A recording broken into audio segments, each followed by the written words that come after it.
Petit message avant que la vidéo ne commence, Defense Insider ouvre les portes de son nouveau serveur Discord. Alors si vous souhaitez parler défense, ce serveur est fait pour vous. Les rédacteurs de Defense Insider seront régulièrement connectés, alors ce sera le lieu parfait pour échanger. Le lien est bien évidemment tout en haut de la description et aussi en top commentaire. Bon visionnage!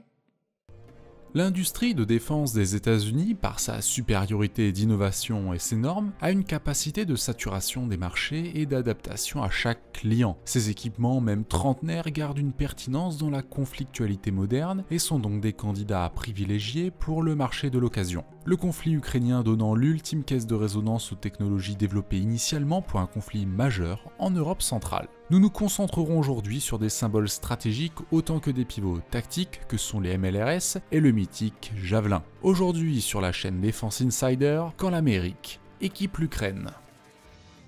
Les MLRS. Oubliés dans le contexte de la lutte globale contre le terrorisme des 2 premières décennies de notre siècle, les multiples Launch Rocket Systems sont des modèles d'artillerie longue portée mettant au pinacle une frappe précise et une mobilité accrue. L'invasion de l'Ukraine et les livraisons d'armements modernes ont redirigé l'attention sur ces systèmes d'armes. Aujourd'hui chez Defense Insider, nous aborderons le retour au premier plan des M270 et des M142. Le renouvellement de l'ordre de bataille ukrainien entraîne une augmentation de la qualité globale pour des forces armées qui se sont construites initialement sur le modèle soviétique. Devant la masse des véhicules russes et la longueur du front, l'augmentation du couple portée-précision et la réduction de la kill chain prédestinaient l'emploi des systèmes de lance-roquettes multiples occidentaux. Tout d'abord le M270, un chenillet basé sur le châssis du M de Bradley pour un poids de 24 tonnes. Monté sur celui-ci une rampe mobile avec un site disponible important accueillant 2 paniers de 6 roquettes, l'automatisation globale de la mise en œuvre permet un équipage réduit à 3 membres, le rechargement se fait par un système de palan intégré permettant cette opération avec seulement 2 personnels. La direction du tir, Fire Direction System, est intégrée au module TACFire appelé Atlas pour les lance-roquettes unitaires LRU. Une salve complète est tirée en 1 minute et la désignation de la cible peut être assistée par un radar AN/TPQ-53 de contre-batterie d'une portée de 60 km. Ensuite, le plus récent et désormais célèbre M142 HIMARS, conçu pour utiliser les mêmes paniers de roquettes mais avec un véhicule plus mobile et aérotransportable par C-130 Hercule.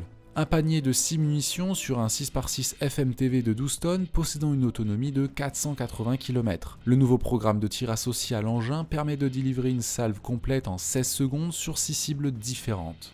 Un grand choix de munitions est disponible mais fut restreint au long des années. Les roquettes de type M26 notamment ont été retirées du service car leur charge à sous-munitions relevait du traité d'Oslo. La seule exception restante en service est allemande et permet le déploiement de mines anti-chars. Voici quelques exemples de munitions en service actuellement. La M30A2 avec explosif à fragmentation d'une portée de 98 km, la M31A2 avec charge unitaire de 91 grammes d'une portée de 92 km, le MGM140 Attack, un missile balistique tactique avec une charge de 227 kg et d'une portée de 300 km. À noter la munition ER Extended Range, GMLRS en essai depuis mars 2021 et une entrée en service prochaine de Precision Strike Missile, successeur du MGM140. Et le guidage est quant à lui assuré par un couple GPS central inertiel.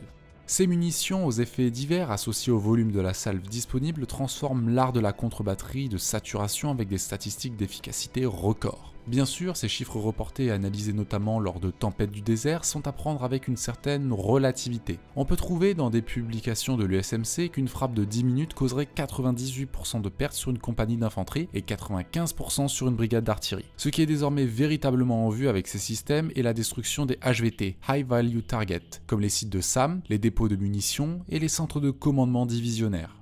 Les Ukrainiens, avec leurs 8 M270 et la vingtaine de M142, ont réussi plusieurs dizaines de frappes dans la profondeur qui ont démontré la complexité de l'interception de tels projectiles, tout du moins par les systèmes de défense russes. La cadence requise par la haute intensité met sans surprise en exergue le besoin de production rapide de grandes quantités de munitions complexes. Lockheed Martin assure pour l'instant une production annuelle de 9000 unités, le stock américain se situe autour de 50 000 GMLRS, 25% ont déjà été tirés, livrés ou en passe de l'être.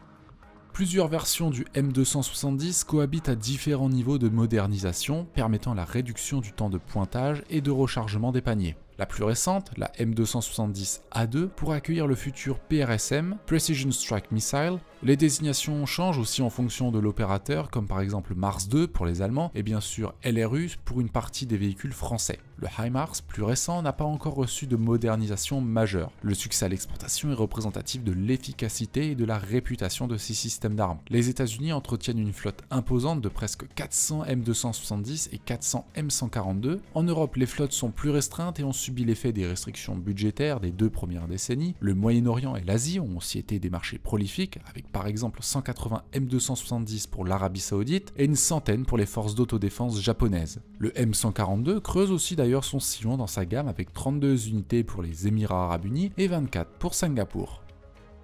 Le lance-missile Javelin. La production du FGM-148E débuta en mai 1997 et vint notamment apporter du sang frais dans la lutte anti-char et contre les positions durcies par les groupes d'infanterie. Le système est pensé pour une prise en main rapide et un bon degré de transportabilité. Néanmoins, la complexité des éléments constitutifs engendre un coût réduisant le nombre de clients potentiels. Le manuel officiel indique 72 heures d'instruction nécessaires. Les Ukrainiens nous ont montré que cela est largement surestimé.